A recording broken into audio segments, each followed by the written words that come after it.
Salutations tête de nage, je suis Chef et bienvenue dans cette nouvelle review de Dragon Ball Super, l'épisode 82. Alors comme d'habitude, si t'as pas vu l'épisode, tire-toi. Tu peux rester, tu fais ce que tu veux, mais je vais spoiler comme un fils de pute. Oui, je commence direct avec les grossièretés aujourd'hui, y a pas d'échauffement, bon bah les couilles. Donc, si tu n'as pas vu l'épisode et que tu regardes quand même, viens pas te plaindre que tu t'es fait spoiler, quelque part bien fait pour ta gueule. Je le dis à chaque fois, mais je répète parce que je sais que parmi vous, il y a des cons qui comprennent pas. Hein? Voilà. Donc cette semaine, un épisode 82 plutôt badass, plutôt cool, plutôt niveau enjaillement satisfaisant, hein, avec un peu moins de révélations que l'épisode précédent, mais qui en reste néanmoins très savoureux, et on va décortiquer ça tous ensemble. Ouais. Alors le truc intéressant de l'épisode, c'est bien entendu l'introduction du personnage de Toppo, hein, donc on va parler un peu de Toppo, je vais te faire un topo. Cette blague est nulle, mais c'est pas grave, je la laisse quand même, parce que moi je suis un aventurier de l'humour, moi j'en ai rien à foutre. Ouais. Donc Toppo, c'est un personnage qui se revendique comme étant un justicier, un personnage qui représente le bien. Et je trouve ça intéressant parce que des personnages, des antagonistes si tu veux, des adversaires de Goku et de ses amis, qui se sentent représenter le bien, eh ben c'est un truc qu'on n'a pas trop vu. Bon, si on compte pas Zamasu, mais Zamasu ils étaient dans un autre délire, et si on compte pas non plus les Saiyans de l'univers 6, qu'ils étaient un peu dans un autre délire. Là, c'est un mec qui dit « Je suis la justice, je représente le bien, je me bats pour le bien dans l'univers », et en plus, il considère Goku comme étant le mal absolu.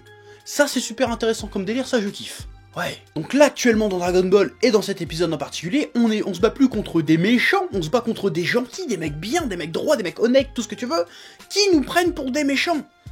À ce retournement de valeur dans Dragon Ball est tout à fait intéressant, tout à fait insolite, je trouve ça palpitant. Oui. Puis j'aime bien le délire, le gars c'est supposément un membre ou le leader des Pride Troopers, hein, une espèce de commando d'élite qui protège, semble-t-il, la bonté et la justice dans l'univers 11. En plus ils ont des poses un peu ridicules, un peu Super Sentai, un peu genre dans le même délire que Grid Saiyaman.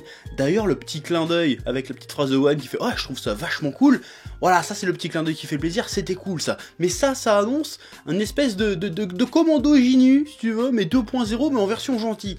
Ça va être sympa à voir. Bon, c'est un peu le même délire que les patrouilleurs galactiques avec Jakku qui fait ses poses à la con, mais ça risque d'être rigolo ça. Même si je t'avoue que le Jiren, hein, ça c'est là une des révélations de l'épisode, hein, le gros extraterrestre de Roswell, bodybuildé qu'on se voit dans l'opening, eh ben il s'appelle Jiren, et apparemment il serait plus fort que Toppo, hein. Bah, ce personnage là, je l'imagine assez mal se taper des poses de Grid Saiyaman Super Sentai avant de se bastonner, parce qu'il a l'air assez badass, il a l'air assez vénère quand même. Mais ça serait marrant à voir quand même, mais je trouve que ça colle pas avec le look du perso, donc peut-être que justement ça va être le mec qui trouve ça un peu ridicule, qui va avoir envie de se friter quand même. En tout cas, ça a l'air cool. Ouais. D'ailleurs, je vais revenir sur un truc. Dans la dernière review, dans les commentaires, il y en a qui nous sortaient « Ouais, en fait, Toppo, eh ben, il va avoir une transformation et ça sera l'extraterrestre de Roswell. » En fait, la transformation de Toppo, c'est Jiren. Il y en a qui sortaient ça dans les commentaires. Donc, je vais pas vous traiter de débile, mais je vais le penser sincèrement. Franchement, je pense que vous êtes un petit peu débile. Parce que on le voit dans l'opening, il est juste à côté de Toppo. À un moment donné, donc ça peut pas être ça. D'ailleurs, puisqu'on y est, je sais pas si t'as remarqué, mais dans le générique, il y a un passage où tu vois Jiren, tu vois Toppo, et tu vois un espèce de chat de la race de Beerus et Champa, qui porte aussi l'uniforme des Pride Troopers. Or, qui est ce chat? Je ne sais pas. Est-ce que c'est le frère ou la sœur de Champa, de Beerus, leur fils, leur fille? Peut-être que ça n'a rien à voir, je ne sais pas, mais note ça, mais de faire des théories de merde sur deux personnages que ça voit tout de suite que c'est pas les mêmes. Imbécile. Toppo, en plus d'une moustache parfaitement coiffée, d'un style à la Robotnik, il a aussi un style de combat plutôt intéressant et plutôt inédit dans Dragon Ball. Là, on est plus sur sur du lutteur, hein, sur de la clé de bras, sur de la prise de catch, sur de la soumission. Hein. Et ça démontre une fois de plus la volonté qu'a DBS, et surtout dans cet arc, de nous présenter des personnages, des combattants inédits, hein, de renouveler un peu la dynamique des combats dans Dragon Ball. Parce que c'est vrai que dans Dragon Ball, entre Freezer, Cell et Boo, il n'y a pas un style de combat très différent. En fait, c'est juste qu'ils se foutent sur la gueule et ils se balancent des rayons dans la tronche, tu vois. Or que là, on a eu 4 combats, on a eu 4 combattants qui se battaient de manière totalement différente. Il y en a un qui utilisait des poisons, il y en a un qui faisait que des coups de pied, il y en a un qui devenait géant, et là on a un mec qui te fait des prises de catch et qui te déboîte le bras en toute calmitude. Là ça devient intéressant. En plus tu rajoutes cette volonté là de renouveler un peu les combats, de proposer de l'inédit dans les combats, avec les règles du tournoi qui approchent. là on va avoir des trucs assez délirants, je pense qu'on n'est pas prêt, je pense qu'on va être vachement surpris de ce qu'on va voir. Et ça, je trouve ça fascinant, je trouve ça grisant, j'ai hâte de voir la suite, putain. Ensuite, on a Goku qui, dans cet épisode, continue dans sa lancée de provocation, dans sa lancée de badasserie, hein. À chaque fois qu'il ouvre la gueule dans cet épisode, c'est pour balancer une petite pique ou pour provoquer l'adversaire. C'est genre, vas-y, viens, je t'attends, espèce de bâtard. Viens de battre, arrête de causer, viens, on se bat, vas-y. C'est fini maintenant. J'aime bien ce Goku là. C'est une approche qu'on n'a pas eu depuis longtemps. On l'a eu un petit peu quand il était plus jeune dans Dragon Ball où il faisait ouais vas-y je viens essayer de défoncer. Mais là pas trop. Et là ça revient, c'est bien ça. Là on part sur de Goku qui est déter à se pouiller, mais à se pouiller comme un cingouin, hein, comme un sale gamin, comme un fou. Il veut casser de la gueule le Goku. D'ailleurs le moment où il se remet son épaule comme ça, en se marrant comme une baleine. Badass, putain. Pour la scène où il se remet l'épaule en rigolant un peu de manière sadique, ça dure 3 secondes, mais les 3 secondes tu les savoures, t'es comme ça, oh c'est sucré, oh c'est bon, oh c'était bon, ah oui. On a eu selon moi depuis le début de cet arc, le combat, l'affrontement le plus DBZ-esque depuis le début. Alors je m'explique parce que pour une fois, au-delà du côté compétitif, parce que là on est en dehors du tournoi, finalement c'est juste un duel mano à mano, j'ai eu l'impression que les mecs frappaient pour faire mal, tu vois. Limite frapper pour tuer. Et ça, c'est un truc qu'on n'a pas vu depuis l'arc Zamasu. Où là, c'est du vrai combat. C'est pas juste, attention, je respecte la règle. C'est non, je vais te défoncer et tu vas me défoncer en retour. Ça, c'était bien, ça. Dans ce combat, c'est et vas-y que je te déboîte l'épaule, et vas-y que j'essaye de te broyer la colonne vertébrale. Voilà, même quand Goku il a balancé le Kamehameha instantané, hein, El Famoso Instant Kamehameha en mode téléportation Budokai 1 sur PS2, tu connais les bails, je me suis dit il avait tellement l'air d'éter le Goku qu'il l'a buté le mec. J'ai cru qu'il l'avait buté, d'ailleurs tous les personnages qui regardaient ont cru qu'il l'avait buté. Je me suis dit, ok, là ça devient sérieux quand même. Là pareil, hein, la scène elle a duré 15 secondes, mais j'étais là, je me léchais les babines, j'étais là, oh je savoure, oh c'est doux, c'est doux. Imagine un instant, il l'aurait vraiment tué. Ça aurait été génial, tellement inattendu, bordel. Un des mecs les plus puissants de l'univers 11 débarque. Oui, tu es le mal, je suis la justice, je vais te déboîter. Et là, Goku carré fait, viens bâtard. Et il le bute, le mec. Imagine, il l'aurait buté, ça aurait été génial. Il aurait dit tout de suite, je suis pas là pour déconner, moi les autres 12 univers, amenez-vous, moi je vous bute, j'en ai rien à foutre. Malheureusement, c'est pas ça qui s'est passé, parce que c'est un dessin animé pour les gosses. Mais quand même, je pense que le message est passé du côté de Goku. C'était très badass. Puis le topo qui se relève juste après et qui te lâche un dab Cosmo Énergie qui éclate là. Ah moi j'attendais juste le drop dans la bande son genre... Oh c'était génial, c'était stylé. Putain. Bon aujourd'hui on sait que dans le tournoi il y aura pas le droit de tuer. Mais n'empêche que ce combat indique que la suite risque d'être un peu violente. Je veux dire les mecs ils vont se battre avec de la haine en eux, tu vois. Ils vont vouloir éliminer Goku pour de bon. Donc là, ça va avoir des combats un petit peu mesquins, un petit peu bâtards. Là, ça va être je te casse du bras, j'essaye de t'étrangler. Ça va faire mal, ça va être vilain, je pense que ça va être vilain. Ah, je t'avoue que ce combat m'a filé ma petite dose d'adrénaline. Hein, j'avais l'œil qui frétillait, j'avais les tétons qui pointent, j'étais chaud.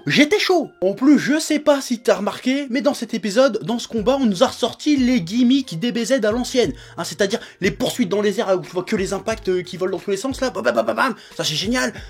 Les cratères dans le sol à chaque impact, ça c'est cool.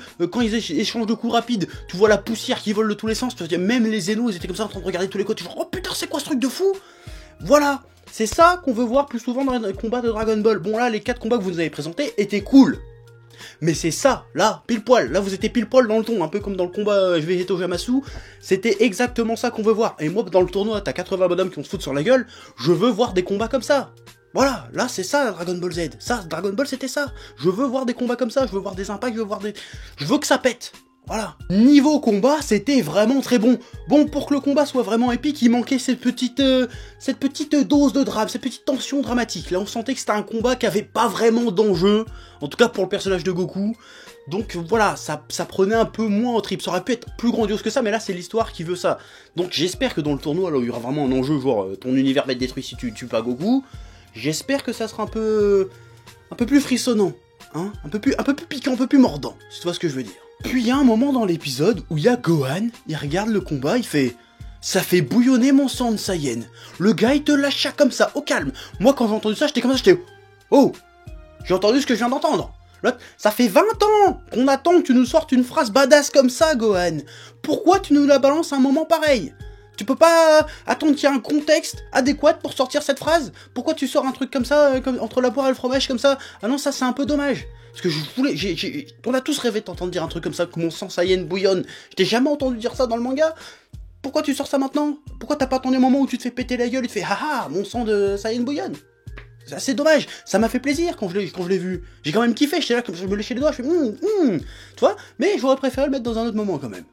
Ah, c'est un peu dommage, vous avez gâché un petit peu le potentiel de cette petite phrasounette. C'est dommage, mais c'était bon quand même, j'avoue. Autre révélation de cet épisode, le tournoi du pouvoir commence dans 40 heures. 40 heures seulement, soit un peu moins de 2 jours pour se préparer. Alors, ce tournoi, à chaque fois que tu découvres un peu comment ça va se passer, à chaque fois que tu rajoutes une règle, un élément, pour qu'on comprenne comment ça va se passer, à chaque fois tu te dis, putain, ça va être vraiment chaud. Et là, avec cette règle-là, en plus du reste, tu te dis, attention, ça va vraiment être très très chaud. Je pense que le côté survie de l'univers, on est vraiment plein dedans. Là, ça va être de la pure survie. Les mecs ont moins de 2 jours pour se préparer. Recruter une équipe, s'entraîner, tutti quanti. C'est limite, c'est pas beaucoup, hein, je veux dire. Bon, tu t'attends sûrement à une pirouette du genre salle de l'esprit du temps ou la dimension chelou que oui, ça va envoyer Goku et Vegeta s'entraîner. Mais quand même, ça reste quand même pas mal chaud le délire. Bon, puisqu'on en est à parler de l'équipe de l'univers 7 et que beaucoup de commentaires dans les reviews précédentes et même les autres vidéos en général m'ont demandé mes impressions sur la composition de l'équipe de l'univers 7. Et ben, je vais te donner mes impressions là vite fait tout de suite. Hein. Eh bien, je trouve la composition de l'équipe très cool. Très cool, parce que déjà, il y a du Roshi. Hein, du Tortue Génial, El Famoso, y a du Tenshinhan, bon c'est pas trop ce qu'il faut là mais il revient, il y a du C17, il y a du C18, il y a du Boo, donc ça marche bien, je suis content, parce qu'en plus C17, C18, Boo, tu vois, c'est des personnages qui n'ont pas le même code moral que Goku et Gohan, tu vois, donc j'en parlais tout à l'heure, ça risque d'être mesquin, ça risque d'avoir de la petite saloperie, ça risque d'être un peu méchant, ça j'aime bien, mais j'ai quand même un regret, un grand regret, j'ai envie de dire, où qu'il est Jaco. Parce que Jaco, depuis le début de Dragon Ball Super, c'est un personnage qui semblait être important. Et tout d'un coup, il a disparu. Mais moi, j'aurais bien aimé voir Jaco dans les 10 combattants. Ah, ça aurait été sympa de voir Jaco. Parce que je trouve que ce personnage a énormément de potentiel. J'aimerais bien le revoir. Bon, j'imagine que s'il y a un arc après cet arc-là, j'essaierais bien qu'on mette un peu plus Jaco en scène. Même si on l'a vu vite fait dans un filler avec Green Saiyan Man. Mais c'est nul. Moi, je veux voir Jaco sur le devant de la scène, dans les vrais bails. Là, ça serait intéressant de voir Jaco. Voilà. Mais enfin bref, encore un épisode, ma foi, très très cool. Là, franchement, la dernière fournée d'épisodes qu'on a eu était de très bonne facture. Même l'animation s'est un peu améliorée pendant les combats. Bon, c'était pas encore totalement ouf tout le temps, même si dans le dernier, il y a eu des petites pépites à certains moments. Mais voilà, on va sur une évolution, on est sur la pente haute pour l'instant. On a eu une dernière fournée très satisfaisante, même si je t'avoue que le prochain... Bah, je l'attends pas tant que ça, parce que je sens que ça va redescendre un petit peu, parce que forcément, moins d'action.